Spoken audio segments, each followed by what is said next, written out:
welcome back to Agenda Awani. So in this segment, we're looking at the startup advices that Jeffrey has. So Jeffrey, what has been the one or two startup advice that you find yourself repeatedly advising different startup founders or different founding teams? I think the main two is typically is this what you want to do for the next 5 to 10 years of your life? So a lot of people start companies without knowing why they want to start a company. So it could be, it could be solving a personal pain that they are facing, and it's just that no one has a solution, so they built it for themselves. It could be, they worked in an industry for a while, and they found certain gaps that no one is filling, and they know enough people that they are able to sell to, so they leave their jobs to build that. So I think the first thing typically is, entrepreneurs need to know why they're going to build that kind of companies. If it's too short term, if it's just money only, what will happen is a few things. They will give up too easily, and they'll get easily distracted. So if you see a founder with a holding company with 10 different things, that's the reason, right? Because they don't know what they are passionate about. The second reason is they don't ship their product early enough. So a lot of them procrastinate. A lot of them wait too long. A lot of them are afraid. I've been there, so I know.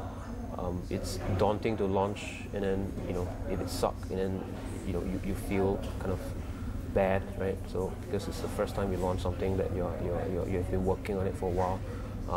But the reality is,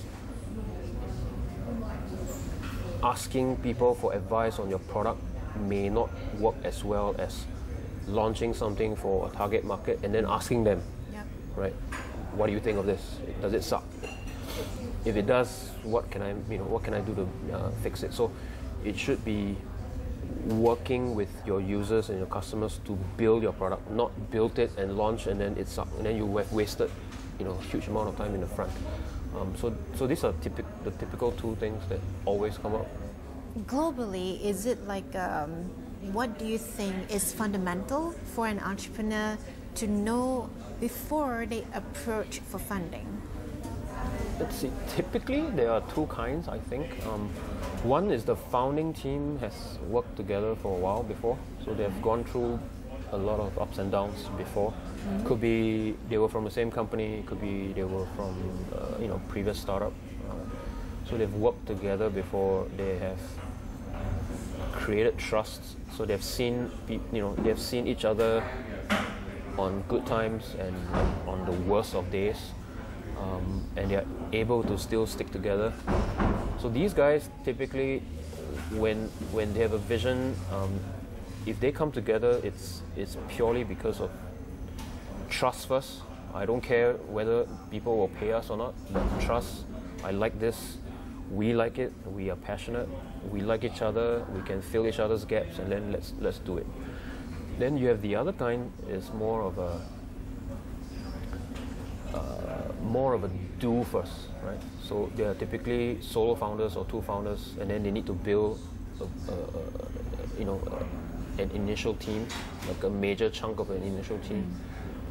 These guys typically, to attract people, they typically will do it first,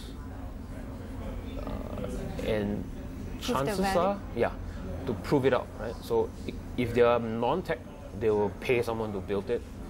They will get sales. They will go out there and do whatever it takes to push it to as far as they can. When they have done that, it will attract other people to surround them and try to figure out what they are doing. And when someone clicks on the vision and they say, oh, you need this gap, all right, you need a CTO. I'm a tech guy, I like what you do, I like your passion, I've seen what you do, but I can make it better. Then you will see them, gelling a little bit more. So I think, the advice here typically is don't talk, just do it. So the more you do, the more people surround you, and then you have less of a worry finding a co-founder, less of a worry hiring your first engineer. Just keep pushing it. And now we have to go on to the third segment, and in the third segment we are going to look at disruptive ideas and what Golden Gate Ventures are after when they are looking for startups to fund. So I'll see you after the break.